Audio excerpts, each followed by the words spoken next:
皆さんこんにちは、アイロンです。うっす、鉄子だに。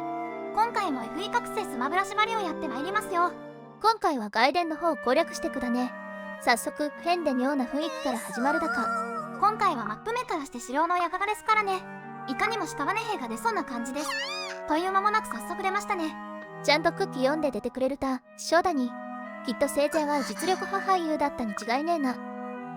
で、この女は竜になれるどこを言ってたってことはマムクットだな。その通りです。彼女のことは後で動画の中で説明しようと思います。竜になれるのを忘れるってアイデンティティはどうなってるだかね。怖くないです。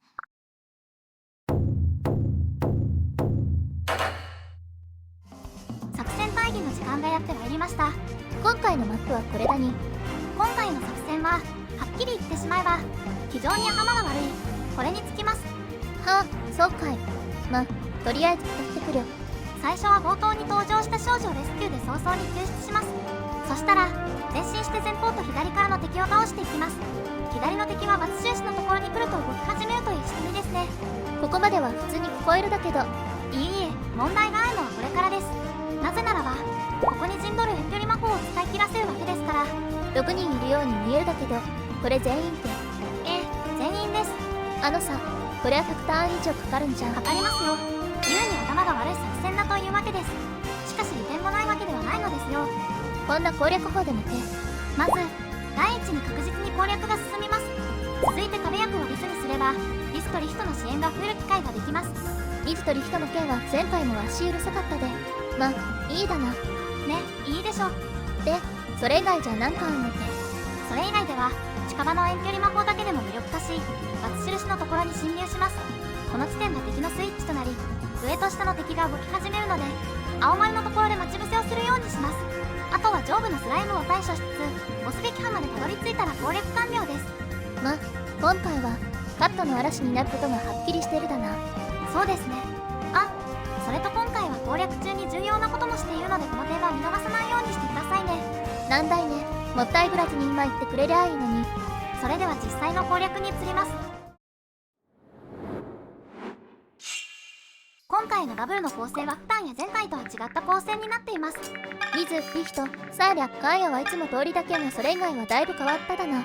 ルキナとマックは初めて見るけんが兄弟の組み合わせになるだな。魔法が上がる点でもマックは有効ですし、何よりも兄弟の支援が見てみたかったので。そして画面ではリズが動いて少女を救出していますね。で、クロムが話しかけに行くと。なんだこの名前は。名前に気がつくとは察しがいいですね。何？彼女の名前はアントイ。かなり特殊な名前をしております。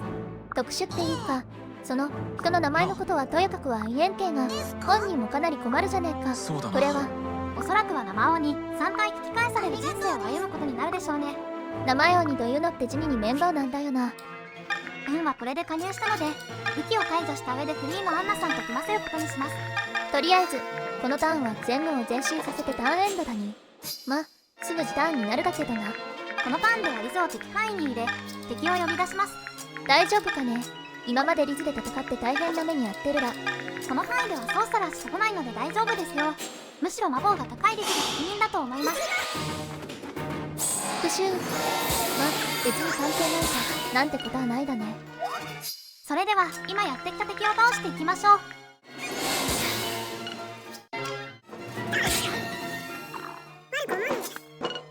レベルアップ。力に速さに悪くはねえな。そしてようやく疾風陣内を習得できました。敵を撃破した際再行動できる屈指の強スキルです。再行動って移動ができるだけでもかなり強いのに攻撃もできちまうだもんな。ダークペマセスは能力が正直今まで微妙だっただけど追うためなら随分と価値があっただな。レベルアップ。武器の持ち力が上昇したので良かったです。しかもレベルが15になったもんで王のツアーも習得したしな。このスキルは発動系スキルの発動確率を 10% 上昇させるものです。現時点でも天空を発動しやすくなりますし、今後も様々なスキルを習得させれば強くなります。ゲームのロゴをつけてどうすんだ。チェンジプルフ、ここで使えただか。作戦会議で言っていた重要なこととはこのことです。チェンジプルフが外で使えるとこのマップで初めて知ったわけです。ま、考えてみや、モーションの謎とかはクラスチェンジアイテムを外でしか使えんかっただもんな。外でクラスチェンジするのがむしろ王道かもしれんに。で、ティアモは何になるだ？ティアモは現時点で斧を持たせています。ということは、勇者だな。と言いつつもオーナイトにしようか正直なところ迷っています。オーナイトなら疾風陣内を生かしヒットアンドアウェイができるとも思っているためです。勇者なら前線でバリバリ仕事できるし、どっちがいいだかね。しばしの間悩んだす。しばしの間悩んだっす。どっちになったので。さあ、どちらでしょう。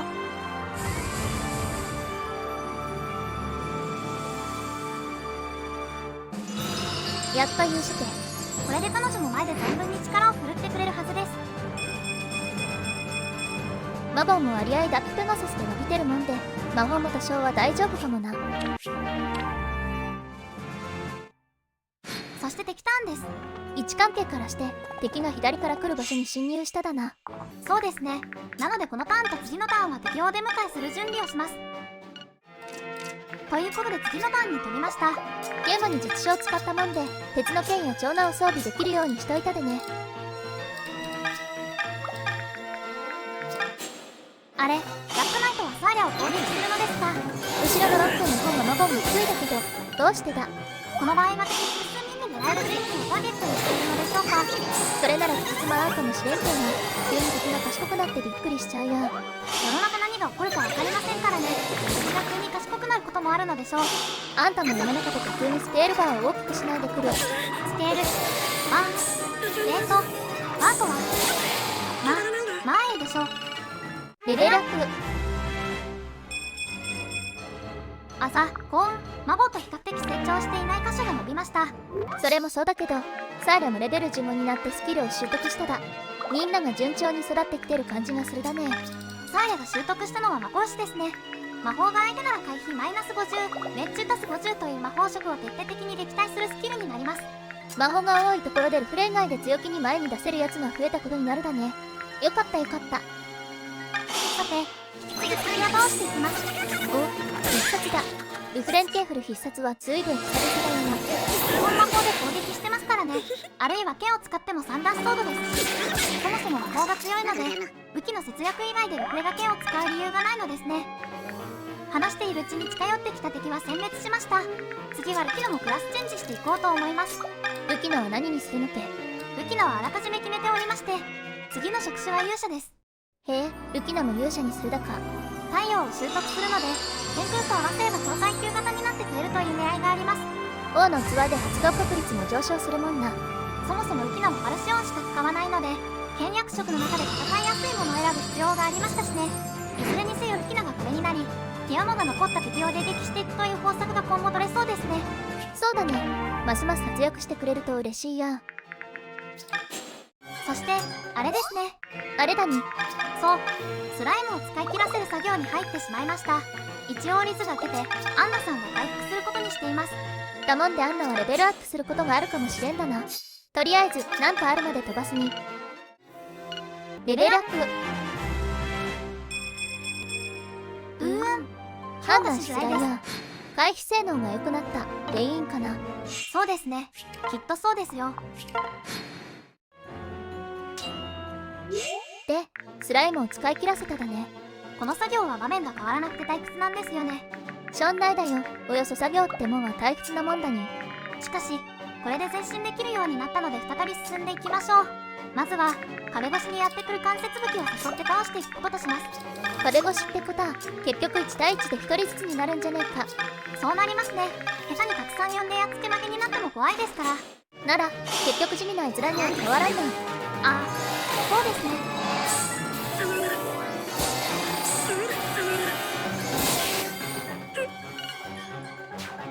とにかく先ほどのように少しずつ敵を誘い出す方針でいきますよ。敵も1人ずつなんて地味なことしないで連動して動いてきてくれりゃいいだけどな。一応このマップは壁が壊れたり直ったりするギミックがあり、突然壁が壊れて一気に敵が来るみたいなホラーパニックを想定しているかもしれません。そういう演出のためにもおそらくは完全な索敵型の敵が多いのだと思います。ギミックが狙われてやこういう演出は液体もないと感じるだけどね。まあこうなったらダイジェストにすっか。型をつける。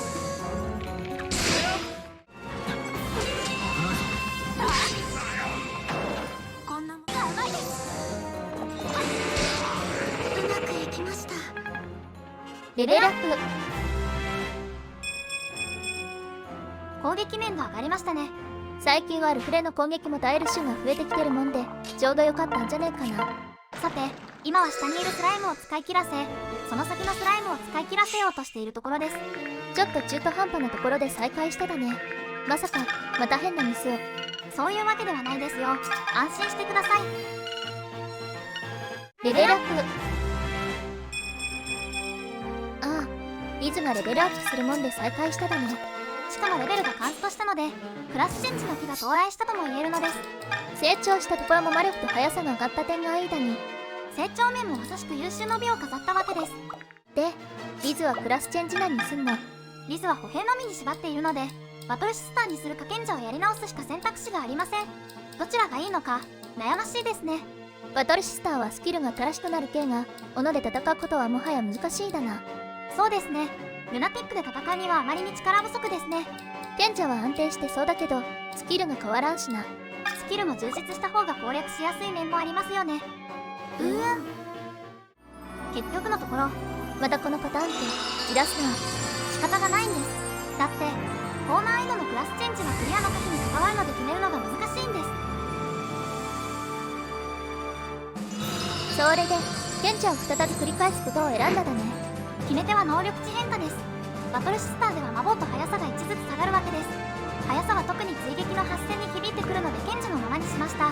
リズは今敵からの追撃が発生する時とそうじゃない時があるもんな。すなわち1の価値が大きい以上、下がるのは躊躇しちまうだな。そういうことです。レベルアップ。急にレベルアップだ。展開が早いに。成長したところは今回は魔力が上がったのでいいですよ。さて、それではスライム潰しに専念しましょうか。専念も何も同じところで待って回復するだけだけどな。そして左側のスライムを使い切らせたのがこちらです。1個向こうの通路のスライムがギリギリで届くもんでね。私からくダイジェストだに。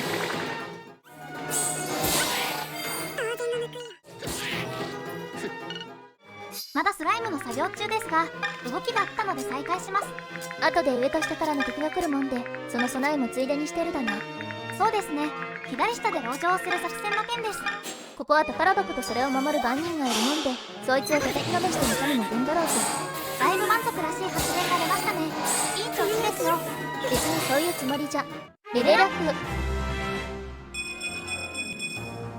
今回は防御面の成長をしてくれました。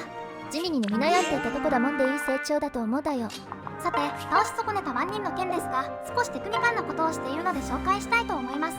論空で強敵を倒したいと考えていますが、攻撃が全然通らず、この HP ですら倒せません。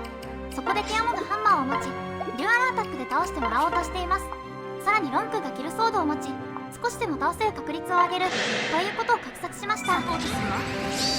名察が出たもんでここまで考えたことはほぼ無駄になっただけど、敵を倒す目的は達成したので、しかし確率は恐ろしいです。レベルアップはしない。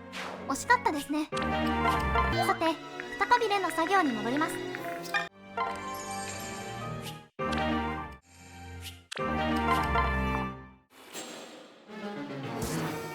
で、スライムも使い切ったもんでようやく次の動きに移せるに。レベルアップ。すげえ伸びたな。成長もそうですが、アンナさんもスキルを習得しましたよ。アンナの覚えたのは軽技ってやつだに。移動コストを要する場所をコストなしで動けるようになるだね。すなわち砂漠や森を自由に動けるわけですね。使い勝手は正直わからんね。どうなんだろう。この縛り実況ではトルバドール系を使えないので、実質的に長距離を移動する回復薬はアンナさんだけになっています。それを考慮すれば我々にとっては有用なスキルと言えるかもしれません。なんだなんか崩れたに。本来は扉を開け、侵入した際に上下から敵が来るという仕組みになっていたわけですね。なので初見の際には大変焦る状況に陥るわけですが、我々はそんなにミックを完全無視してるわけだな。で、ロン君が今扉の向こうへ行ったもんで敵の封印が解かれたに。扉が敵の動くスイッチじゃないってのが攻略のミスかもしれんだね。そうですね。初見ではこの罠にはまってリセットになったとしても、次以降ではこの対策を練る猶予が与えられるわけですからね。だもんで割合温存が感じられるだ。で、敵がたくさん来てるだけどどう動かすかね。スイッチを起動させたロン君は戻ってくれるかも怪しいしな。やはりこちらに合流するのは難しいと思われるのでレスキューで助けることにしました。ちょっとあれだに、レスキューが便利すぎるや。しかしこれ以外の選択肢は運次第でスライムで時間をかけたのかやり直す勇気もないんですよね。ああ、スライムの件もあるとその方がいいのかな。あとさ、配置の件も聞きたいだけど、なんでサーラとルフレの配置に交換できるようなことになってるのか。これはですね、サーヤグリーンという魔法を使う敵が来てほしくなかったわけです。サーヤは幸運が低いのでおそらく必殺が出てやられてしまうのではないかと。必殺の問題か。必殺は出てほしくないね。普段は気にしんだけど、こういう時幸運があればまた乗りくだね。レベルアップ。前々回はレベルアップしていないので久々ですが、伸びやすい時に伸びただけだね。このマップは攻守が多いので本体はダブルの防衛を任せているわけですが、現状プロムは追撃が出せず守備も一段と同じなので一番微妙な立場にいるんですよね。一応主人公だもんでもっと活躍してもらいなくなりに、これからももっと両成長してもらわにゃまずいだね。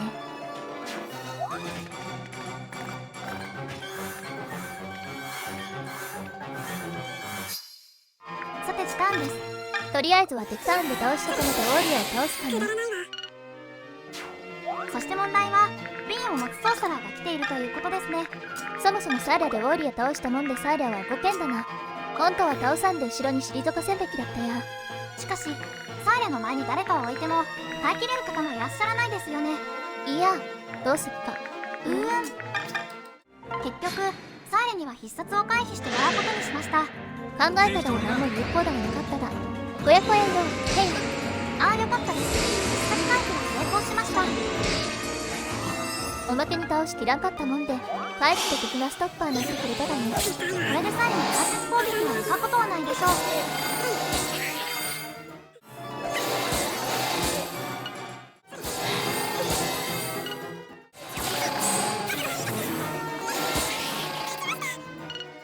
レベルアップ。さすがの両成長だに。さらにレベルが5になったのでスキルも習得です。今回習得したのは火炎ってやつだな。これは物理なら魔力の半分の値を、魔法なら力の半分の値を攻撃に加算するスキルです。発動確率が技パーセントと意外と高めなので単純に火力の底上げが期待できます。逆にややつけまけのリスクが爆増するだね。エフェクトは綺麗だもんで、わしあそこは好きだけどな。早速例のスキルが発動しましたよ。言ってる間に出した希少だね。この花びら待ってるのが攻撃の要因を感じていいだよね。倒しきったって感じになるだよ。この技がスマブラに採用されてもよかったと思うのですけれども、なぜ採用されなかったのでしょうか。なんでだろね。スマブラでやるとなってエフェクト設定が面倒かもしれんのね。レベルアップ。終わりけ。ついに出てしまいましたか。1ピンが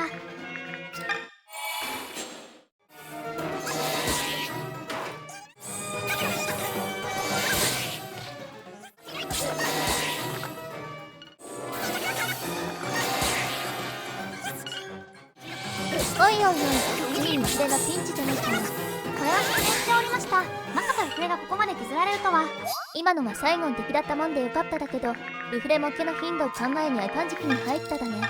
敵が本格的に強くなってきた証ですね。ますますこれから厳しい戦いになるのでしょう。あまり注目していませんでしたが、疾風陣内もここはうまく使っていこうと考えています。少しだけ HP あるやつを倒して確実に疾風陣内を出す。で、即座にもう一体の方も攻撃しに行くってのは多分疾風陣内の基本的な使い方じゃねえかな。お、熱殺だ。残念だが熱殺は大盾でも防げんに。レベルアップ。力が成長した点が良かったです。ジェネラルにろくにダメージを与えられん状況だもんで、火力を少しでも上げるのは嬉しいだね。あるいはロン君ではジェネラルを相手取ることはしてはいけないのかもしれませんが、みんな成長してきてある程度役割もはっきりしてきた感じはあるだね。これからはそれぞれの役割を意識して戦うと効率的かもな。さてこの後ですけれども、キードウ型のソーサラーを倒しに行き、スライムを再び使い切らせる作業を再度実施します。まだ上の方にスライムがいるだよな。なんかあるまで見たダイジェストだね。まあいつでもダイジェストに入る前に。で、入る前にレベルアップ。防御面の成長ですね。さっきのギリギリまで削られることが響いてるんかな。ああいうことはないようにしないといかんだけどな。レベルアップ。魔力は外していますが良性一丁なのでよしとしましょう。今回あんのは変な成長ねえよな。大したもんだに。そしてスライムも完全に使い切らせました。ここからはこちらから攻めていくわけでもないんですけどね。攻めに行くんじゃないのけ。じゃあどういう風にしてくだ。まだ煩雑な作業は続くので何をしたか分かる程度に再度ダイジェストで流しますね。まずは前進した分をまた交代させ、先ほど敵をやり過ごした場所にて待ち伏せの対戦に移ります。ルフレだけは進み、扉を開けて扉付近の敵と戦闘に入らせます。1ターンに宝の鍵を受け取ったらルフレは宝箱を開けレスキューで下側に合流します。動き出した最上段の敵を下側で迎撃するという流れがこれで作れました。なんでこんな回りくどいことになるだ。一つは敵を分散させて一度に戦う敵の数を減らす狙いがあります。今画面上では屍兵とダックナイトに対、その奥にジェネラルやソーサラーなどが陣取っています。このように戦場を最上段ではなく下部にすれば移動量の差で敵が分断されるわけです。だがわしは知ってるに。知っているとは一体何を。ただ腰が引けて不良風を吹かせてそんな作戦にしたってことをな。そうですね。開き直ってる場合じゃない。100ターン以上かかってますからね。ここまで来てリセットなんてしたくないじゃないですか。時短の手段が不安定なら時間がかかっても確実な安定策を取るのは怖いから推奨されています。急がば回れってことか。今のは単にこの一言で時短になるに。そうとも言いますね。レベルアップ。とりあえずはこんな感じで速さを上げてってほしいや。そうですね。迎撃をするなら追撃は必須ですから速さは重要です。うまくいきました。レベルアップ。講師とも成長していますよ。最近は聖堂の剣も装備するもんで力の成長も見とかんといかんね。その点今回は良かったな。レベルアップ。速さは伸びんかったか。守備はそれはそれで嬉しいのですが、やはり追撃の心配ですよね。さて、残るはスライムを使ってきたソーサラーとボスです。ここまでえらい時間を費やしたもんでさ。ので、とっとと打ち伸ばしてやる仕だに。上げましょう。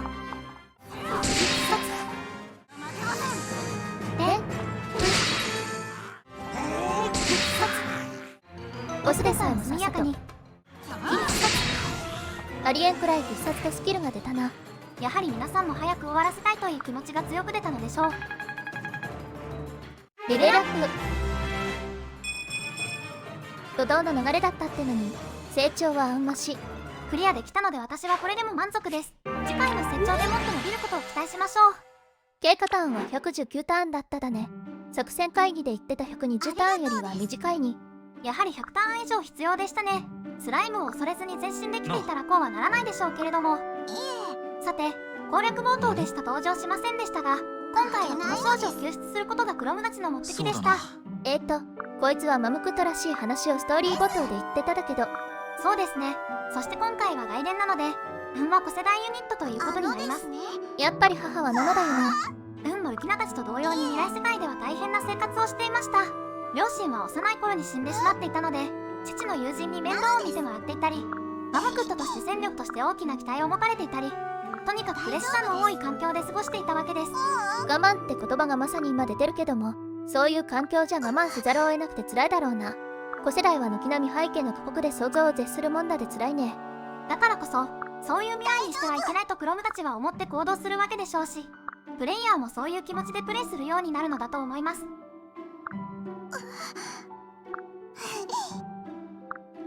何にせよ運はあののと出会えてよかっただね。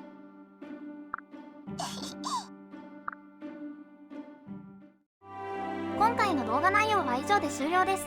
最後までご視聴していただきありがとうございます。よかったら高評価とかチャンネル登録もしてくれると嬉しいや。そいじゃ、また次回。